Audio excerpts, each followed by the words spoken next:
अमृतसर, महज 1 घंटे की उड़ान, सैकड़ों यात्रियों से भरा एयर इंडिया का विमान और फिर अचानक कॉकपिट में बजता अलार्म, रडार स्क्रीन पर बदलती लोकेशन और कुछ ही पलों में एक ऐसा संदेश जिसने पायलटों के होश उड़ा दिए, क्योंकि विमान वहां पहुंच चुका था जहां उसे होना ही नहीं चाहिए था, पाकिस्तान के एयर स्पेस में। लेकिन सवाल है, जब पाकिस्तान ने भारतीय विमानों के लिए अपना एयर स्पेस बंद कर रखा है, तो फिर एयर इंडिया की फ्लाइट AI 479 वहां तक पहुंची कैसे? क्या ये सिर्फ तकनीकी खराबी थी? क्या नेविगेशन सिस्टम ने धोखा दे दिया, या फिर उस रात आसमान में कुछ ऐसा हुआ जिसकी पूरी कहानी अभी सामने आना बाकी है? नमस्कार, मैं हूं सुनील राव।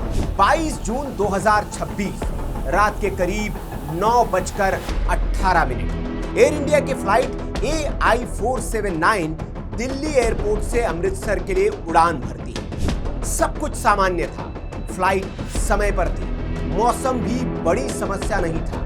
यात्रियों को अंदाजा तक नहीं था कि अगले कुछ मिनटों में उनकी उड़ान एक अंतरराष्ट्रीय विवाद का विषय बनने वाली है। उड़ान अपने तय रास्ते पर आगे बढ़ रही थी, लेकिन तभी बताया जा रहा है कि विमान के नेविगेशन सिस्टम में तकनीकी समस्या है, और यही से शुरू हुआ घटनाओं का वो सिलसिला जिसने सबको चौंका दिया। विमान धीरे धीरे अपने निर्धारित मार्ग से हटने लगा। पायलटों को इसकी जानकारी कब मिली, कैसे मिली, ये जांच का विषय है।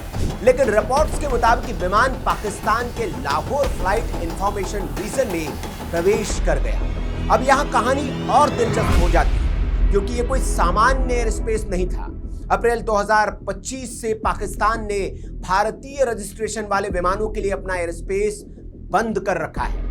हर महीने नोटम जारी कर इस प्रतिबंध को बढ़ाया जाता रहा। यानी जिस समय एयर इंडिया का विमान वहां पहुंचा, उस समय भी भारतीय विमानों की एंट्री प्रतिबंधित थी। और तभी पाकिस्तान एयर ट्रैफिक कंट्रोल की ओर से चेतावनी जारी की गई। Air India, this is Pakistan air traffic control. You are entering restricted air space.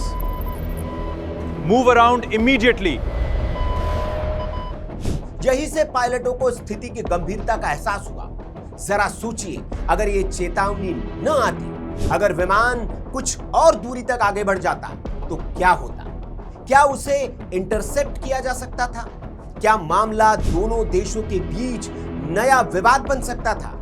खुशकिस्मती से ऐसा कुछ नहीं हुआ, लेकिन कहानी यही खत्म नहीं होती। सूत्रों के मुताबिक विमान पाकिस्तान सीमा के भीतर बहुत अधिक नहीं गया था। करीब 1.5 मील के आसपास प्रवेश की बात कही जा रही है।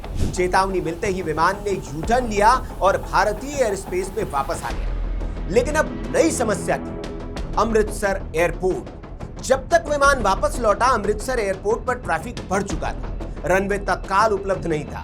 विमान कुछ देर अमृतसर के आसमान में चक्कर लगाता रहा।